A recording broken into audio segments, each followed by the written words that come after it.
In a remote Oregon town, a veteran searching for peace witnessed a bizarre ritual. Every afternoon, rain or shine, a majestic gray and white German shepherd would arrive to sit before an abandoned house. It wouldn't bark or move, simply sitting like a loyal soldier guarding a long-forgotten secret. Compelled by this strange loyalty, the veteran had no idea that uncovering the reason for the vigil would force him to confront a tragic love story from World War II and hand him a final mission that could either heal his fractured soul or break it forever. Please support us by subscribing to the channel. The final box landed on the dusty floor of the cabin with a soft thud. It was the last echo of a life left behind, a life of noise and concrete, of shouted orders, and the relentless hum of a city that never slept. Elias Thorne stood in the center of the main room, his tall, lean frame outlined by the pale afternoon light filtering through the large picture window. At 42, he looked older than his years. His short brown hair was streaked with silver at the temples, and his face, etched with the fine lines of hardship and fatigue, held a quiet kindness in the set of his jaw and the depth of his blue eyes. He was a man built of resilient strength, yet his shoulders carried an invisible weight. Port Blossom, Oregon. He had found it on a map, a tiny speck on a coastline famous for its rugged, untamed beauty. The real estate agent, a cheerful woman named Mrs. Gable, had described the cabin as rustic. That was a generous term.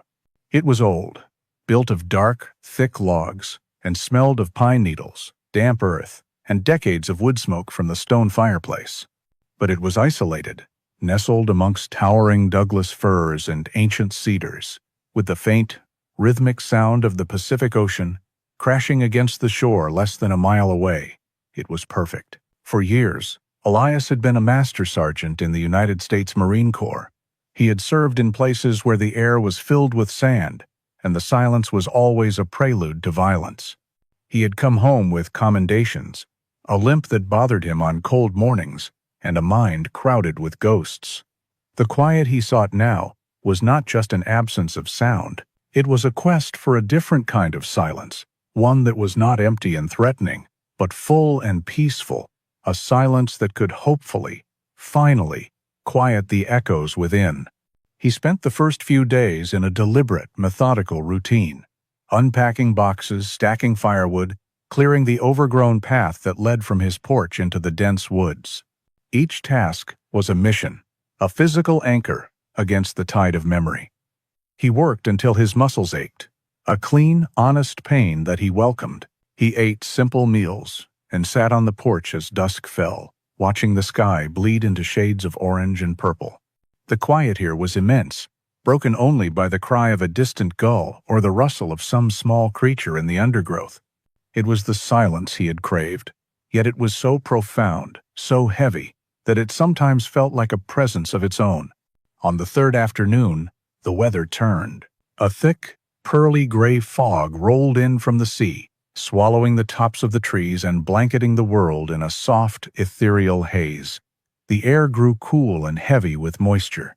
Elias was on the porch, oiling the hinge of a squeaky screen door, when a sudden stillness fell over the forest. The birds went quiet. The wind died down. It was as if the world was holding its breath. His training kicked in instantly. His posture straightened, his senses sharpened. He scanned the edge of the property, his eyes methodically sweeping the dense wall of green where his small clearing met the untamed woods. And then he saw it. Standing just inside the tree line, partially obscured by a curtain of fog, was a dog. It was a German shepherd, large and majestic. Its coat was a stunning mix of wolf gray and clean, silver white, making it look almost like a creature from a fairy tale, a phantom conjured from the mist itself. It stood perfectly still, its head held high, its ears erect and alert. It was not a stray. There was no sign of hunger or neglect in its powerful stance. It was a guardian, a sentinel. Elias froze, his hand still on the door. The dog was about 50 yards away, a silent observer. It did not bark, it did not growl. It did not even shift its weight. It simply watched him, and it was the quality of its gaze that struck Elias to his core. The eyes were dark and intelligent, filled not with aggression, but with a deep, unwavering wariness. It was an assessment, a weighing of his presence in this quiet place. For a long moment, the two of them remained locked in this silent standoff, the soldier who had come to the woods seeking peace, and the ghost-like dog who seemed to be its keeper. Elias felt a strange mix of emotions. The Marine in him registered a potential unknown, something to be cautious of. But the lonely man, the man who had seen too much of the world's chaos, felt something else, a profound and startling sense of being seen, of being measured by something wild and ancient. He felt a pull, a deep, inexplicable fascination. Slowly, deliberately, he lowered his hand from the door, making sure his movements were non-threatening. He took a single, small step forward. The dog's reaction was immediate but subtle. Its head tilted almost imperceptibly. A silent decision was made. Then, as quietly as it had appeared, it turned and melted back into the fog in the trees. One moment it was there, a solid, breathing creature, and the next, it was gone. The forest was empty again, the silence rushing back in to fill the space where it had stood. Elias stood motionless for a long time, staring at the spot where the dog had been. The air was cold on his skin, but a different kind of chill ran down his spine. His sanctuary was not as solitary as he had thought. He had a neighbor, it seemed, a silent, watchful guardian of the woods. And for the first time in a very long time, Elias Thorne felt a flicker of something other than the dull ache of the past. It was curiosity. It was intrigue. He had come to Port Blossom to be alone, but he was not. And he knew, with a certainty that settled deep in his bones, that he would see the gray and white dog again. The days that followed the first sighting fell into a new rhythm. Elias would wake with the gray Oregon dawn, make his coffee, and work on the cabin, but a part of his attention was always reserved, scanning the tree line. For 2 days, there was nothing but the dense, indifferent green of the forest. He began to wonder if he had imagined the encounter, if the profound solitude had finally conjured a phantom from the mist. He felt a pang of disappointment that was surprisingly sharp, a feeling he had not allowed himself in years. Then, on the third evening, as the sun began to dip below the horizon and paint the fog in hues of soft lavender, the dog returned. It appeared in the exact same spot, a silent silhouette against the darkening woods. Elias was on his porch, and he simply stopped what he was doing and watched. The dog watched him back. There was no sound, no movement, just a shared moment of acknowledgement across the clearing. After 10 minutes, it was gone again. This became their ritual. Almost every evening, the dog would appear. It never came closer, never made a sound. It was simply there, a constant, watchful presence. Elias started to look forward to these quiet meetings. The dog's presence did not intrude on his solitude. Rather, it gave it a focal point, a purpose. He found himself thinking of the dog during the day, wondering where it went, what it did in the vast, unexplored wilderness that surrounded him. He began to call him Shadow. The name felt right. It spoke to the dog's gray, ethereal coat, and to the way he materialized from the gloaming as if he were a part of the evening shadows themselves. He was a silent guest in Elias's isolated world, and his presence began to have an unexpected effect. Elias started talking to him. It began as a low murmur, the words spoken more to himself than to the dog. "Well, Shadow, another day done." But soon, it evolved. Standing on his porch, a respectful distance away, Elias would tell the dog about his day. He described the loose floorboard he had fixed, the stubborn stump he had tried to dig out, the family of deer he had seen by the creek. He spoke of things he would never tell another person, small observations and fleeting thoughts. The dog, in return, would simply stand and listen, his head sometimes tilting as if in consideration. For a man who had spent years communicating in the clipped, efficient language of the military, these one-sided conversations were a release.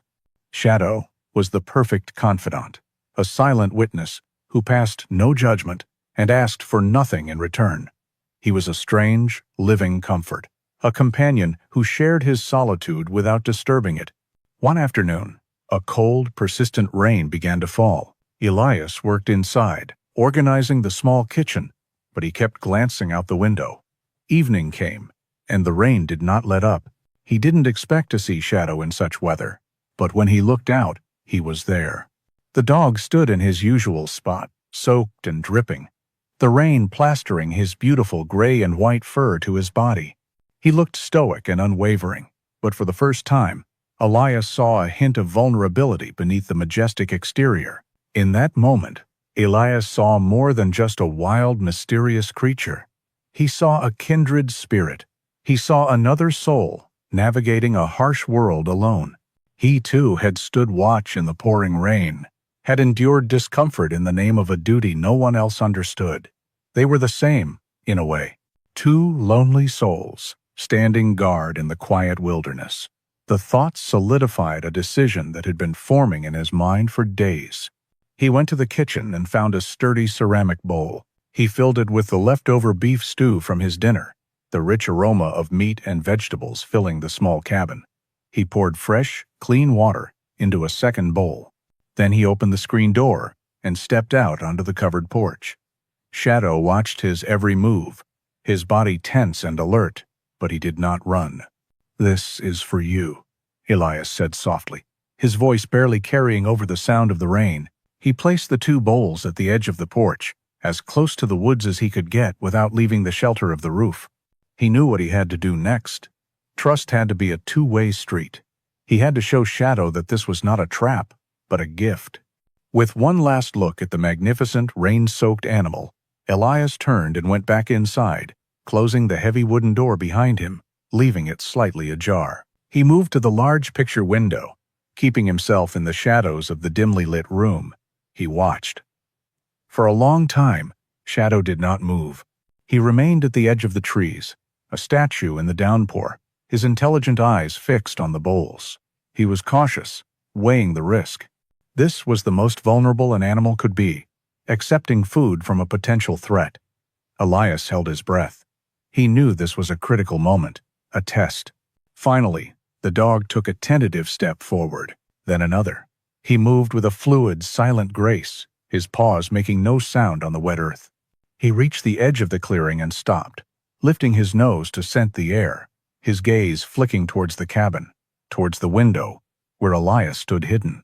He was making sure the gift came with no strings attached.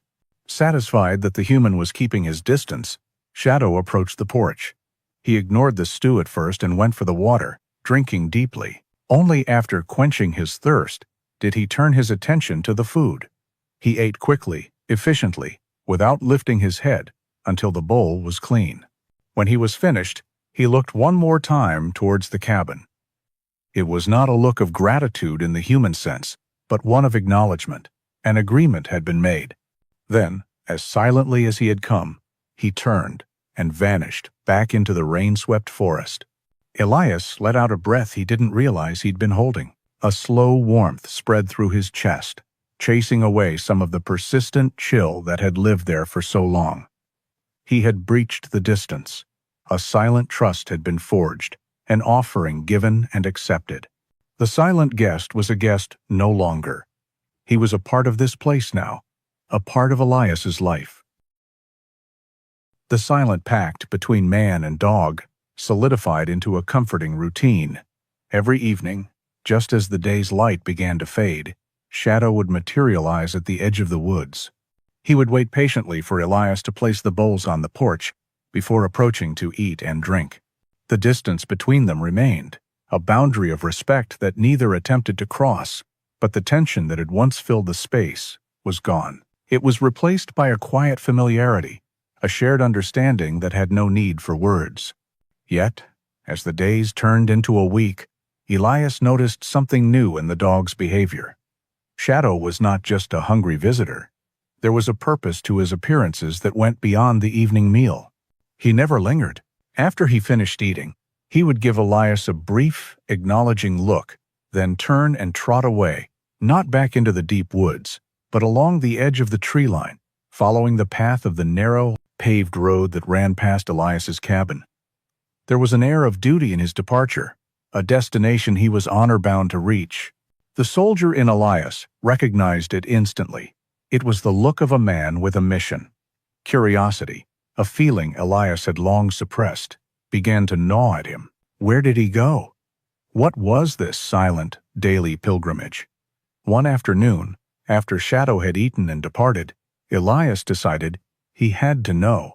He pulled on a dark jacket, let the dog get a significant head start, and then slipped out of his cabin. He kept to the woods, moving parallel to the road. Here, his old skills served him well. He moved silently, his boots making little sound on the thick carpet of pine needles, using the massive trunks of the firs for cover. He was a ghost in his own right, tracking a phantom.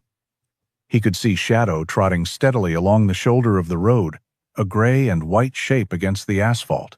The dog never looked back, his focus entirely on the path ahead. The road wound gently for about a half a mile before ending in a small cul-de-sac, and there, at the very end, sat a single, forgotten house. It was a simple two-story structure with a steeply pitched gabled roof, the kind of house a child might draw. It might have been charming once, but now it was a picture of neglect. The white paint was peeling away in long strips, revealing weathered gray wood beneath. The front porch sagged slightly to one side, and the windows on both floors were dark and vacant, like the eyes of a person lost in a sad memory. A rickety fence, mostly collapsed, separated the overgrown yard from the road. Elias watched from the cover of the trees. As Shadow approached the dilapidated gate, the dog did not try to enter the yard. Instead, he walked to a spot directly in front of the house, on the strip of grass between the fence and the road. There, he lay down, his body oriented towards the front door, his ears alert, his gaze fixed on the sagging porch. And he waited. Elias stood in the shadows of the forest, utterly captivated. This was not the behavior of a normal dog. This was a vigil. He watched for nearly an hour, as Shadow remained perfectly still, a silent, loyal sentinel guarding a home that was long past saving. The wind rustled the leaves. A car passed on the distant main road, but Shadow did not move. He was on duty. A powerful wave of emotion washed over Elias, so intense it nearly buckled his knees. He, a master sergeant, knew that posture. He had seen it in young Marines standing guard in the dead of night in a foreign land. He had felt it in his own bones. The unwavering commitment to a post, to a promise. What promise was this dog keeping? Who was he waiting for in this lonely, decaying place? Deeply moved, Elias retreated as silently as he had come, leaving the dog to his solemn task. He did not want to intrude. This felt sacred, a ritual of loyalty that he had no right to disturb. That evening, when Shadow returned for his meal, the nature of their one-sided conversations changed. Elias no longer spoke of trivial things. He looked at the proud, mysterious animal and saw a fellow soldier. "I stood watch too, you know," Elias said, his voice low and thick with emotion as he stood on his porch. Shadow paused from his meal, looking up at him. "Stood watch for men who were never coming home. You wait for them, even when you know it's hopeless. Because that's the job. That's the promise. Someone has to remember." End of. He told Shadow about his comrades, about the bonds forged in dust and fire. He spoke of loyalty, the kind that transcends orders and becomes a part of your soul. He wasn't just talking to a dog anymore. He was confessing to a kindred spirit, sharing the weight of his own past with the only creature he felt might understand the burden of an unbreakable vow. Over the following days, as Elias continued his new, more profound monologues, he noticed a subtle shift in Shadow's demeanor. The dog's wariness seemed to soften at the edges. He would hold Elias's gaze for a moment longer each evening.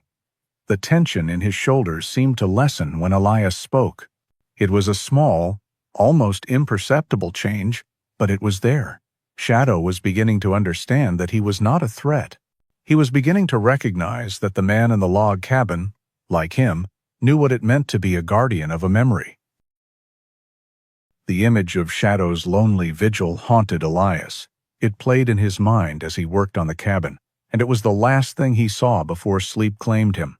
The dog's unwavering loyalty was a mystery that had taken root deep in his soul, and he knew he could not find his own peace until he understood it. His quiet sanctuary now held a question that demanded an answer, and to find it, he would have to do the one thing he had been avoiding: break his self-imposed isolation. A few days later, Elias drove his old pickup truck into the small town of Port Blossom for the first time. The town was little more than a single main street, hugging a curve of the coastline, with a handful of shops, a diner, and a small post office. It was quiet and unassuming, the buildings weathered by years of salty air. He parked in front of the Port Blossom General Store, a classic storefront, with a large picture window and a faded wooden sign. The bell above the door chimed as he entered. The store smelled of coffee beans, sawdust, and old paper. It was stocked with everything from fishing lures and hardware to fresh produce and canned goods. Behind the counter stood a man with a kind, wrinkled face and a full head of thick white hair. He wore a flannel shirt and greeted Elias with a warm, welcoming nod. "Haven't seen you around here before?"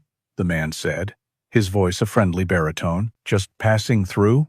"Something like that," Elias replied, grabbing a shopping basket. "Moved into the old cabin out on the coastal road a couple of weeks ago." "Ah, the old Miller place," the man smiled. "Good to see someone in there again. I'm Ben Henderson, lived here my whole life." He extended a hand over the counter, and Elias shook it. As Elias gathered some supplies, he worked up the courage to ask his question. He tried to make it sound casual. "Mr. Henderson, there's another house out on that road, at the very end. An old two-story place. Looks like it's been empty for a long time." Ben's friendly expression softened into something more reflective. "Ah, you mean the Vance house?" "Yes, it's been empty for decades now. A real shame." "What happened to the family?" Elias asked, placing his items on the counter. "There's not much family left to speak of. Not around here anyway," Ben said, ringing up the groceries. "The last one to live there was Eleanor Vance. She passed on more than 40 years ago. A quiet woman, kept to herself mostly, especially in the later years." He paused, his eyes looking past Elias as if seeing a ghost from the town's past. "Folks say she was waiting," Ben continued in a lower voice, leaning slightly over the counter. "Her sweetheart, Samuel Croft, went off to fight in the big one, World War II. He never came home. The story goes that she just kept waiting for him. Never married, never left that house, just waited." He straightened up, shaking his head slightly. "It's just old town talk, of course, but it's a sad story either way." Elias's heart clenched. A soldier who never came home. A promise unfulfilled. The pieces were beginning to click into place, forming a picture of profound sadness and loyalty. He paid for his groceries, thanked Ben for the information, and left the store with a new weight on his mind. The Vance house. Eleanor Vance. Samuel Croft.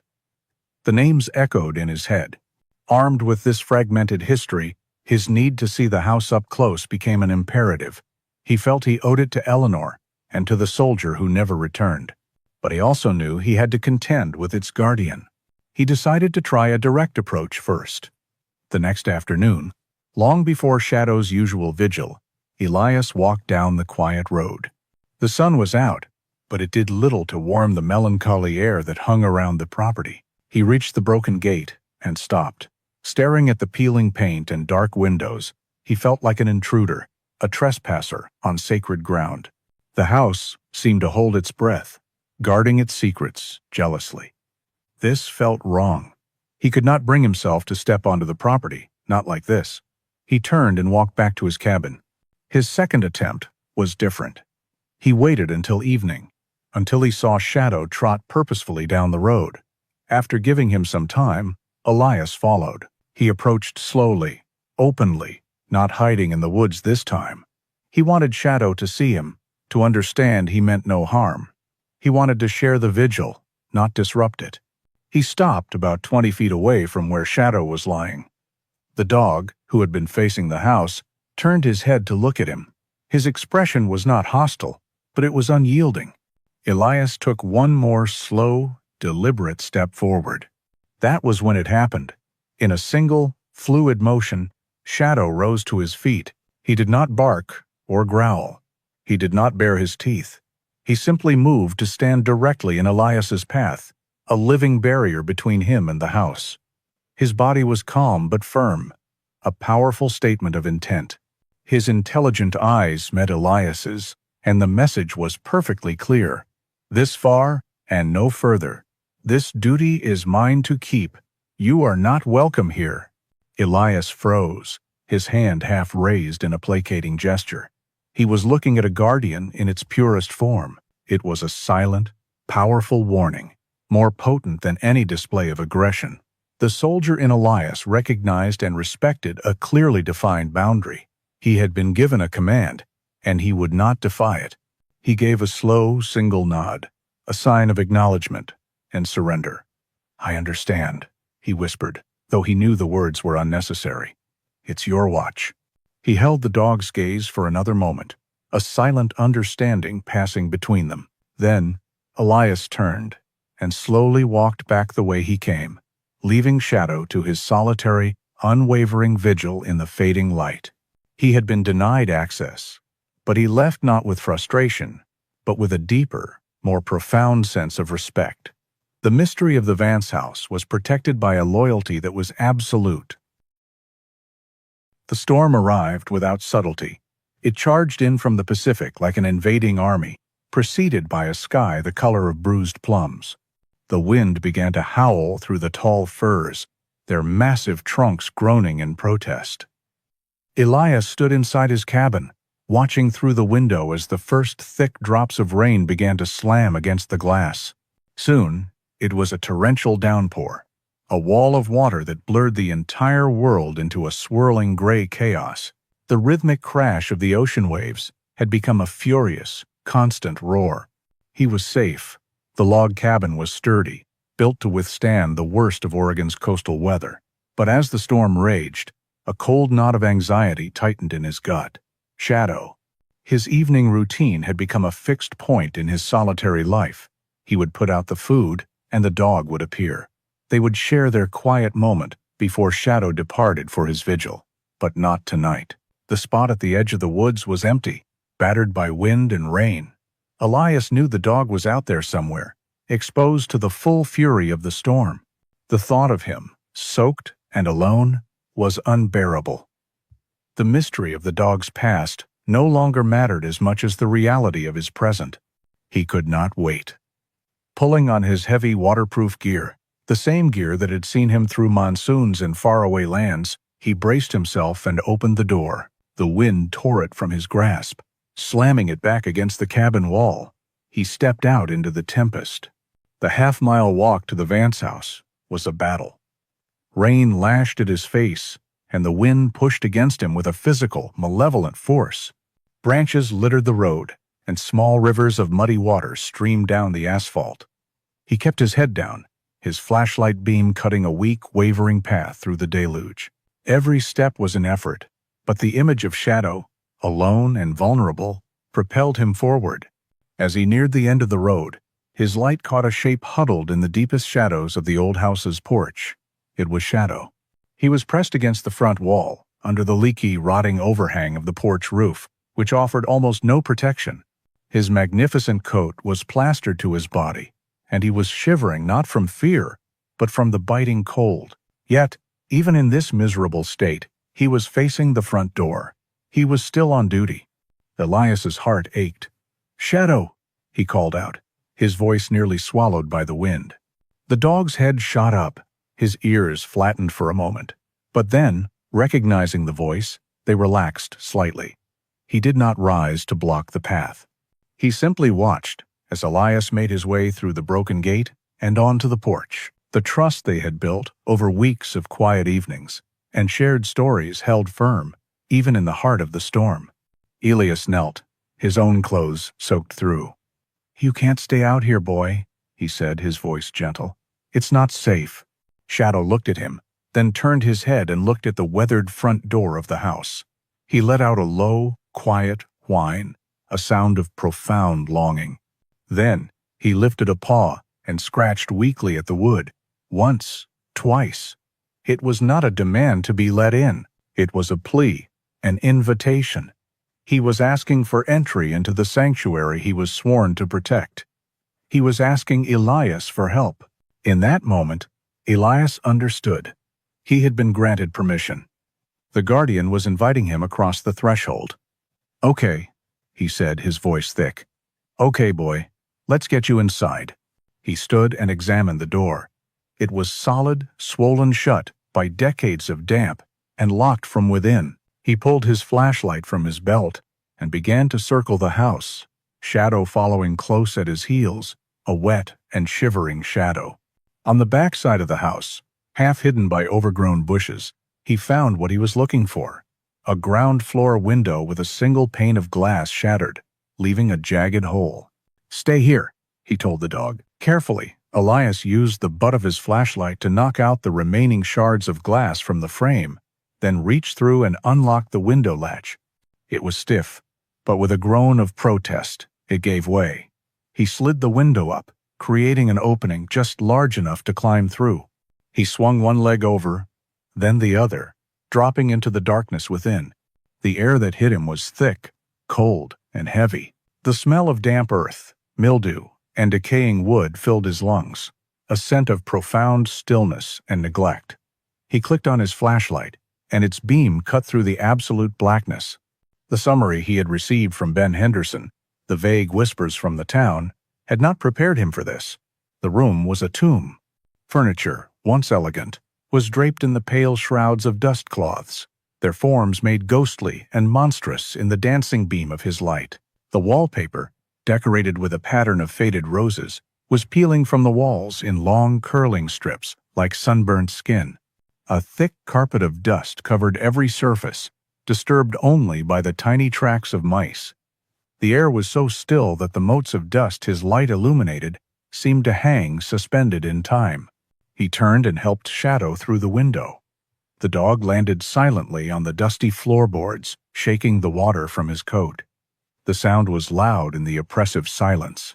Outside, the storm raged and roared, but inside the Vance house, there was only the dead quiet of a world that had ended a lifetime ago.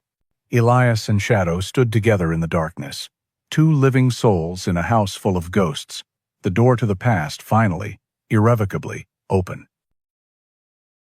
The sound of the storm was muffled inside the house, reduced to a distant, angry roar.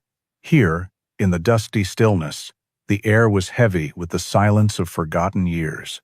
Elias stood just inside the window, his flashlight beam cutting a solitary path through the darkness, illuminating a world sealed away from time.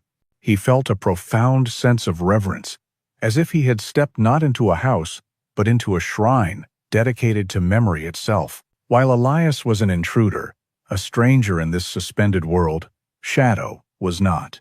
The dog, after shaking the water from his coat, began to move with a quiet and unsettling confidence. He was not exploring a new place. He was walking through a familiar one. His paws made soft padding sounds on the dusty floorboards as he moved past the shrouded furniture. His tail held low but not tucked in fear. He was a guide, and Elias knew without a doubt that he was meant to follow. Flashlight held steady. Elias followed Shadow out of the small back room and into a narrow hallway. A grand staircase, its banister, thick with cobwebs, rose into the oppressive darkness of the second floor. A grandfather clock stood silent against one wall, its hands frozen at 3:15, marking the exact moment its life had ceased. Everything was a testament to an abrupt end, a life interrupted. Shadow led him into what must have been the main living room. It was a large space, dominated by a massive stone fireplace, its hearth cold and black. More furniture, draped in white sheets, stood like pale ghosts in the gloom, but Shadow ignored them all. He walked directly to a single uncovered piece of furniture, a large upholstered armchair sitting beside the fireplace. It was a waiting chair.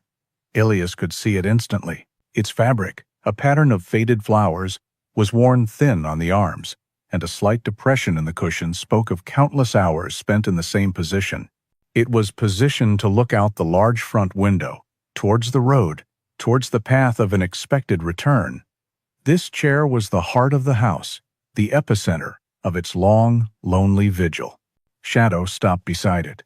He looked at Elias, his dark, intelligent eyes seeming to glow in the flashlight's beam. Then he let out a soft whine and nudged the arm of the chair with his wet nose.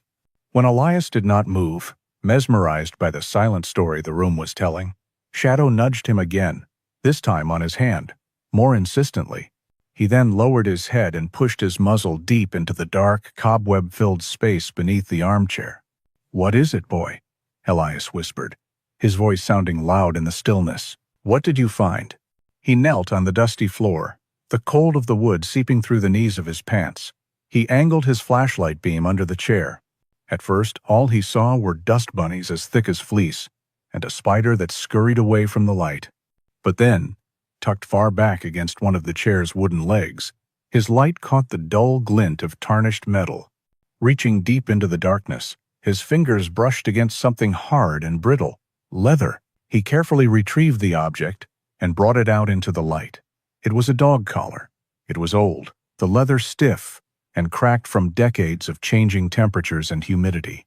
It was covered in a thick gray film of dust, so thick it seemed to have become part of the collar itself. Elias's heart pounded in his chest. He held the fragile artifact in the palm of his hand as if it were priceless. Shadow sat patiently beside him, watching his face intently. With his thumb, Elias gently, carefully, wiped away the thick layer of dust from the small metal nameplate riveted to the leather. The metal was dull and scratched, but the engraving was deep. He angled the flashlight to catch the light just right. 4 letters appeared, then a 5th, then a 6th. He read the name aloud, his voice a quiet breath of discovery in the silent room. Beacon. The name hung in the air, imbued with a sudden, immense power. A beacon, a light in the darkness, a signal for a ship to find its way home, a promise of safe harbor. It was a name full of hope, a name given to a guardian who was meant to light the way for a soldier's return. A wave of understanding, so clear and powerful it was like a physical shock, washed over Elias. Everything clicked into place. The vigil, the unwavering loyalty, the old town rumor of a woman who waited for a soldier. This was the first tangible piece of the story, the first real voice from the past. Shadow's strange, obsessive behavior was not his own. He was a conduit, a vessel for a loyalty that had refused to die, a loyalty that belonged to another dog, in another time, a dog named Beacon. He looked from the name on the collar to the noble gray and white dog sitting beside him. He had found the first clue, and his guide had been here all along, waiting for him to finally step across the threshold and listen to the story the house was desperate to tell. Elias knelt on the floor of the silent living room, the hardened leather of the collar resting in his palm. The name, Beacon, seemed to resonate in the still, heavy air, a single word that explained so much, yet opened the door to 100 new questions. The storm outside felt a world away. Here, inside these walls, a different kind of power was at play. The quiet, immense force of a memory held fast against the erosion of time. He looked at Shadow, who sat watching him, his breathing calm and steady. The dog's mission, Elias realized, was not over. The collar was only the first step. As if reading his thoughts, Shadow rose to his feet. He gave a soft puff of air through his nostrils and turned, walking purposefully towards the grand staircase that rose into the darkness. He paused at the bottom step and looked back, his eyes catching the light, a clear and unmistakable summons. Holding the precious collar in one hand and his flashlight in the other, Elias followed. Each step he took on the old wooden staircase groaned in protest, the sound echoing through the house. Dust motes, thick as falling snow, danced in the beam of his light. The second floor was a hallway of closed doors, each one hiding a room that held its own sleeping secrets. Elias felt a pang of sadness for the life that had been lived here, for the laughter and tears these walls had absorbed, now all buried under a thick shroud of silence. Shadow ignored the closed doors. He padded directly to the end of the hallway, to a narrow doorway that Elias had barely noticed. Inside, a steep, tight set of stairs led upwards into even deeper blackness. This was the way to the attic. The air grew colder, drier, smelling of ancient paper and cedar wood. As Elias's head cleared the attic floor, his flashlight beam swept across a space that was the very definition of a forgotten past. The sloping roof was crisscrossed with massive, rough-hewn beams, from which hung long, spectral veils of cobwebs. The floor was cluttered with the debris of a lifetime: a rocking horse with a missing eye, stacks of old magazines, a dressmaker's mannequin standing like a headless sentinel, and several large wooden trunks. It was the house's memory bank, the place where things too precious to discard but too painful to see were sent to rest. Shadow navigated the cluttered space with an eerie certainty. He moved around a stack of old furniture and stopped before a dark, unassuming object that immediately stood out. Amidst all the wooden trunks and cardboard boxes, there was a drab, olive-green metal footlocker. It was a standard-issue military chest, its corners reinforced with steel, its presence a stark, masculine intrusion in this otherwise domestic space. It was a piece of the battlefield, an artifact from the world of Samuel Croft. The dog nudged the cold metal with his nose, then looked at Elias, a quiet finality in his gaze. This was it. This was the destination. Elias approached the chest, his heart thumping a slow, heavy rhythm against his ribs. He ran his light over the stenciled lettering on the top, faded but still legible: S. Croft. He set the collar down gently beside it and knelt. The two metal latches on the front were stiff with age, but they were not locked. With a grunt of effort, he snapped the first one open. The sound was like a gunshot in the dead quiet. He unlatched the second, took a deep breath, and lifted the heavy lid. As the lid opened, he saw the reason for the miracle to come. A thick, black rubber seal ran along the inside lip of the chest. It was dry and slightly cracked in places, but it had held. For decades, it had done its job, creating a nearly airtight tomb, protecting its precious contents from the damp Oregon air that had warped the floorboards and peeled the wallpaper. The first thing he saw was a bundle of letters, tied neatly with a pale blue ribbon that had long ago lost its color. The paper was yellowed with age, but it was crisp and dry. Beneath the letters lay a small stack of black and white photographs. Elias carefully picked up the one on top. It was a picture of a young woman, her hair styled in the fashion of the 1942nd, her smile full of a hope so bright it seemed to defy the decades of dust. Eleanor Vance. The next photo was of a young man in a crisp Marine Corps uniform, his expression proud and serious, but with a hint of a smile playing on his lips. Samuel Croft. The final photo made Elias's breath catch in his throat. It was of the two of them together, sitting on the steps of this very house.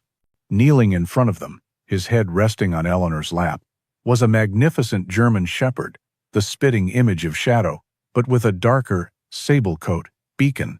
Tucked into a corner of the chest, nestled on a bed of what looked like a folded uniform, was one last item. It was a small wooden dog, a German shepherd carved from a single piece of dark wood. It was exquisitely detailed, from the alert set of its ears to the gentle curve of its tail. It was not a toy. It was a work of art, a token of love, carved by a soldier's hands during long, lonely hours, a tangible piece of his heart, sent home to the woman and the dog he had left behind. Elias knelt there in the dusty attic, the storm outside completely forgotten. His flashlight beam illuminated the open chest, a time capsule of a love and loyalty that had refused to fade. He was no longer just a curious neighbor following a mysterious dog. He was the sole witness to a story that had been sealed away for more than half a century. He was the keeper of a sacred trust, and the weight of it settled upon him, as real and as heavy as the history that lay before him. As the first light of dawn broke through the storm clouds, the fury of the wind and rain subsided into a gentle, weeping drizzle. The world outside was washed clean, and a profound quiet settled over the coast. Inside the Vance house, Elias felt as if he had been holding his breath for hours. He carefully closed the lid of the military footlocker, his movements slow and reverent. The attic, with its shroud of dust and memories, felt too much like a tomb. This story did not deserve to be read amongst the dead. It deserved to be brought back into the light. With a grunt of effort, he lifted the heavy metal chest. Shadow, who had been resting at the top of the stairs, rose and padded silently ahead of him, leading the way back down to the main floor. Elias carried the footlocker into the living room and set it on the floor beside the waiting armchair, the heart of the home. He sat on the dusty floorboards, his back against a sheet-covered sofa, while Shadow lay down nearby, his head on his paws, watching. The storm was over, and the real work was about to begin. Elias opened the chest again. He started with the letters, untying the faded blue ribbon with trembling fingers. The paper was brittle, and he handled each sheet with the care of an archaeologist handling a priceless artifact. The letters, written in the elegant cursive of the era, told a story of a love that was both epic and touchingly simple. Samuel's early letters were full of a young man's bravado and fierce affection. He wrote from boot camp, describing the drills, the food, and the unbreakable bonds he was forming with the other young men in his platoon. In every letter, he wrote of his love for Eleanor, his North Star, and his unwavering promise to come home to her. He described carving the small wooden dog during his downtime, pouring all his longing for her and their future into the tiny details. He told her he had already named the real dog they would get Beacon, because the thought of him would be a light to guide him home through the darkness of war. Eleanor's replies, or at least the few drafts he had kept, were a portrait of life on the home front. She wrote of the town, of her work, and of her unshakable faith in his return. She told him when his family had brought her the puppy, the real Beacon, and how the dog had immediately become her shadow, a living, breathing piece of Samuel's heart that she could hold on to. As the dates on the letters advanced, the tone began to shift. Samuel's letters from Europe were different. The bravado was gone, replaced by a stark, aching weariness. He wrote less of drills, and more of the rain, the mud, and the silence between battles. He wrote of the faces of the men he had lost. His promise to return was no longer a confident declaration, but a desperate, repeated prayer. He clung to the image of Eleanor, of Beacon, and of the simple, quiet life waiting for him in Port Blossom. That was what he was fighting for.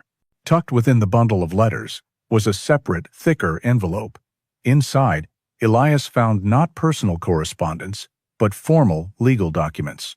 They were from a local law firm, dated 1955, nearly a decade after the war had ended. It was a trust agreement. With meticulous care and foresight, Eleanor Vance had taken a significant portion of her inheritance and placed it in a trust at the Port Blossom Bank. The instructions were simple and heartbreakingly clear. The fund's sole purpose was to automatically pay the annual property taxes on her house, in perpetuity. Elias stared at the legal jargon, his throat tight with emotion.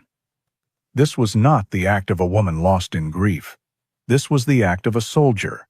She was defending her post. She was ensuring that the home Samuel had fought for, the sanctuary he had dreamed of returning to, would always be here, waiting for him. Her love was not just a passive, sorrowful thing.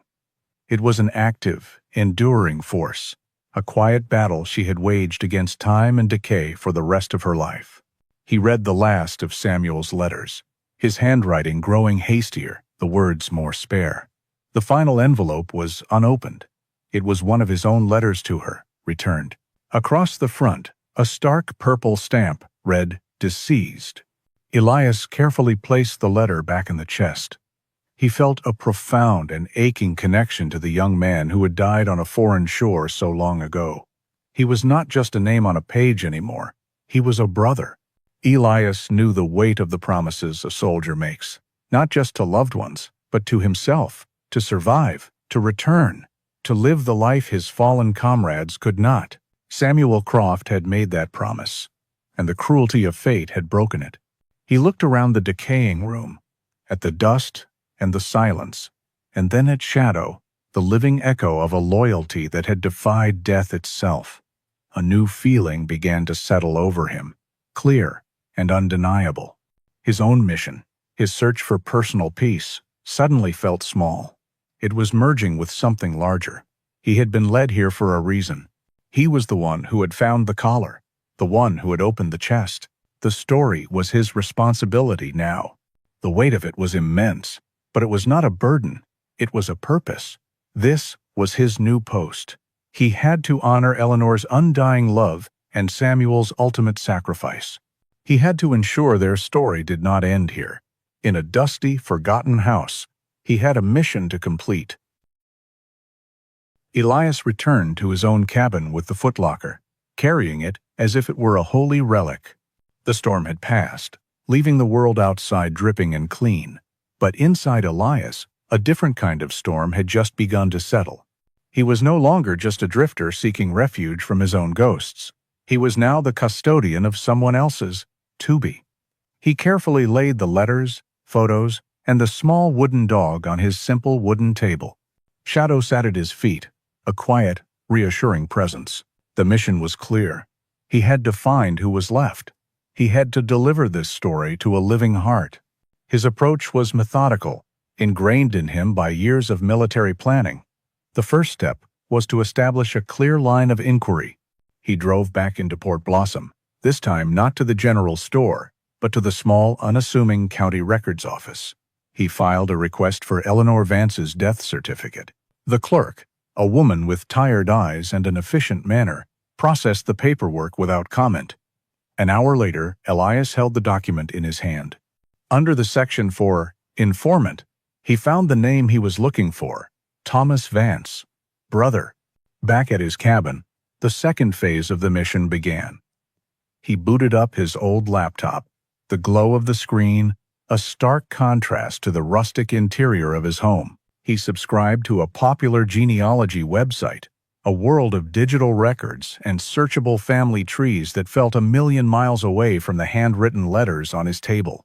He entered the name Thomas Vance, brother of Eleanor Vance of Port Blossom, Oregon. The work was slow and arduous.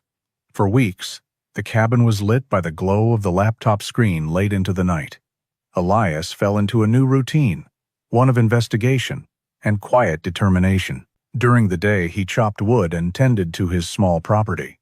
In the evenings, he would feed Shadow, who would then depart for his solemn vigil at the Vance house, leaving Elias to his own. He would sit for hours, tracing a life through the faint digital footprints it had left behind. He faced countless dead ends. There were 2 other men named Thomas Vance, born in Oregon, in the same decade. He spent a week tracing the lineage of a shoe salesman from Eugene before realizing it was the wrong family. He found a marriage certificate for the correct Thomas, but then the trail went cold for nearly 20 years. The frustration was immense, a familiar feeling of hitting a wall. But the image of Samuel's unopened letter, of Eleanor's waiting chair, of Shadow's unwavering loyalty, would not let him quit. He was a Marine. Marines did not abandon a mission. Finally, after nearly a month of searching, he had a breakthrough. He found a digitized obituary from a small newspaper in Northern California. Thomas Vance, beloved husband and father, had passed away 6 years prior. The obituary listed his surviving children. From there, the trail became clearer. He traced Thomas's son, Michael, through public records, finding a birth announcement for his daughter, born 32 years ago in Portland. Her name was Rachel Vance. A quick search of professional networks gave him the final piece of the puzzle. Rachel Vance, a licensed landscape architect, was still living and working in Portland. He stared at the phone number on the screen for a long time. This was the most difficult step, a step that required not just logic, but a leap of faith. How could he explain all of this to a stranger? How could he make her believe? He took a deep breath, picked up his phone, and dialed. In a sleek, minimalist office in Portland, Rachel Vance stared at a set of blueprints. They were for the courtyard of a new corporate office park. It was a design of sterile perfection, clean lines, symmetrical planters, and a species of ornamental grass that was hardy and required minimal maintenance. It was soulless, just like her job had become. At 32, With bright, intelligent green eyes and auburn hair she often tied back in a messy bun, Rachel had once dreamed of designing vibrant public parks, places of community and natural beauty. Now, she felt like a cog in a machine, designing aesthetically pleasing but lifeless spaces for corporations. She felt stuck, her creativity stifled, her days blending into a monotonous gray. Her phone buzzed, displaying a number she didn't recognize from a coastal area code. Annoyed, thinking it was another contractor, she answered with a clipped, professional tone. "This is Rachel Vance." "Miss Vance," a man's voice said. It was calm, steady, and serious. "My name is Elias Thorne. I know this is going to sound strange, but I'm calling you about a house in a town called Port Blossom." Rachel frowned, her guard immediately up. "I think you have the wrong number. I don't know anyone in Port Blossom." "Oh, the house belonged to your great-aunt, Eleanor Vance," the voice continued, undeterred. The name sparked a faint, distant memory, a name mentioned in passing by her grandfather when she was a child. It meant almost nothing to her. "Look, Mr. Thorne, I'm very busy. Is this about selling property? Because I'm not interested." "No," Elias said, his voice still patient. "It's not about that. It's about a promise. It's about a soldier named Samuel Croft and a dog named Beacon." The names, spoken with such quiet gravity, gave her pause. This was not the call of a typical salesman. It was too specific, too strange. Her initial annoyance was being replaced by a wary curiosity.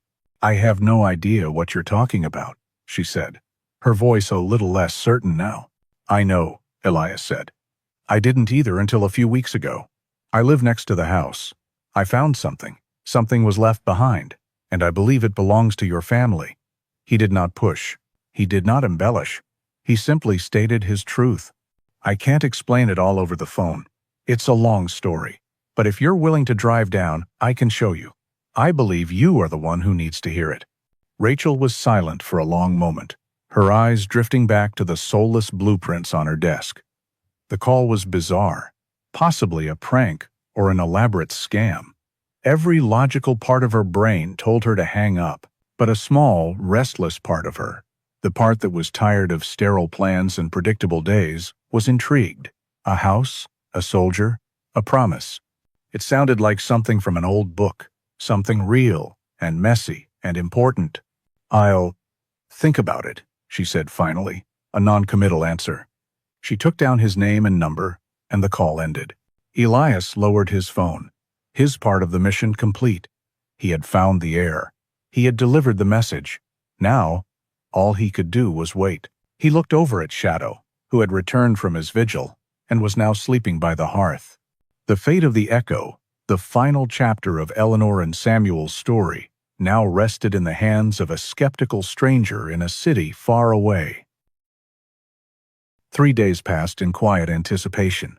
Elias did not know if he would ever hear from Rachel Vance again. He had presented her with an impossible story and left the choice in her hands. He and Shadow continued their routine, a silent pact of shared meals and quiet understanding. But now, when Shadow left for his nightly vigil, Elias felt he was standing watch with him, waiting for a different kind of return. On the fourth morning, a clean, modern sedan, out of place amongst the rugged pickup trucks of Port Blossom, pulled into his gravel driveway. A woman stepped out. It was Rachel.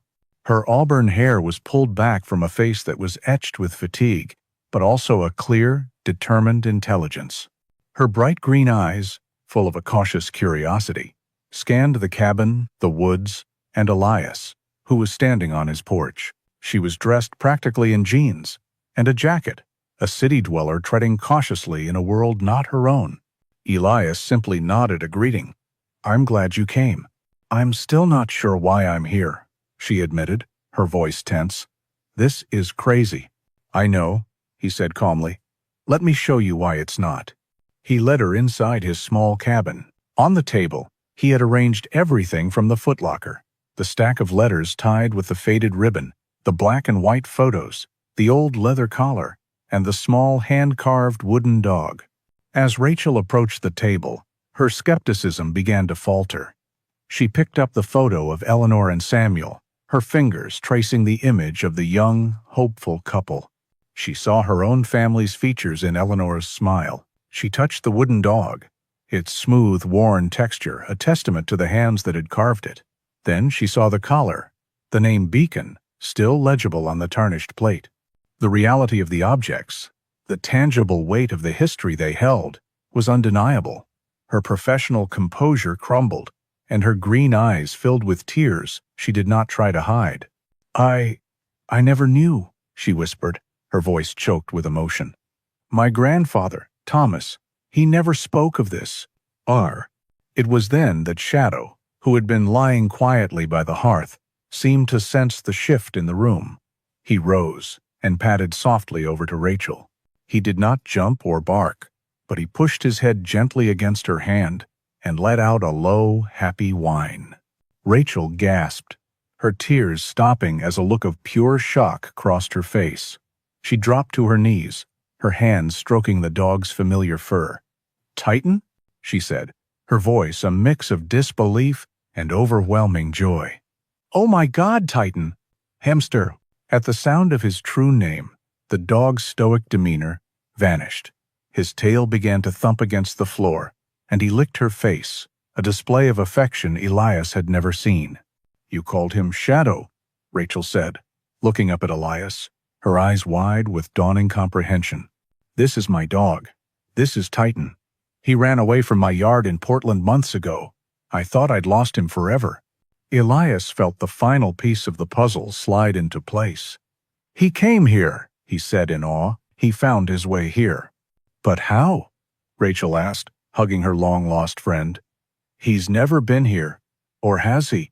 She closed her eyes, and as she hugged the dog, a flicker of a memory, distant and dreamlike, surfaced from the depths of her mind. It was a flash of bright sunlight, the smell of salt and pine, the feeling of a splintery wooden step beneath her small hand. She was a child, no older than 4 or 5. Her grandfather Thomas was there, and a younger, more boisterous Titan than just a lanky adolescent dog was chasing a ball in a yard of overgrown grass. It was a forgotten weekend trip, a visit to a sad, quiet aunt that her parents had never spoken of again. "I remember," she said, her eyes flying open. "I remember this place. We came here once, a very long time ago. My grandfather brought us to see his sister. Titan was with us." The final mystery was solved. It was not some unknowable ancestral magic that had guided the dog. It was a latent memory, a scent, a feeling of a place connected to his beloved human, buried deep within him, that had pulled him on his impossible journey home. Later that day, the 3 of them, a new and unlikely family, walked to the Vance house.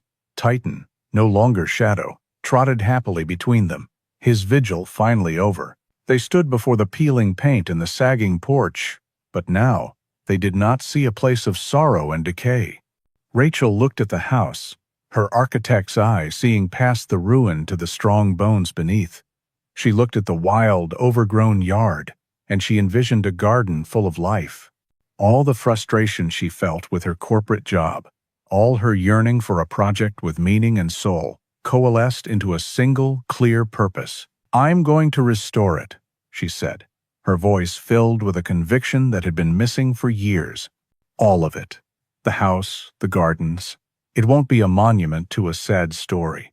It will be a living heritage, a testament to a love that never gave up." Elias looked at her, then at the house, and then at the dog who had brought them all together. He had come to Port Blossom to escape his past, to find a quiet harbor where he could forget the noise of the world. He had sought solitude, but instead, he had found connection. He had looked for an end, but he had found a new beginning. The ghosts of his past were still there, but they were quieter now, their voices drowned out by the promise of a future. He had a new mission, not of war and loss, but of building and healing. "I'll help you," he said, and the words felt more true, more right, than any he had spoken in a very long time. He had found his peace, not in the silence he had chased, but in the echoes of a vow he had helped to honor. Here, at the end of the road, His final mission was just beginning.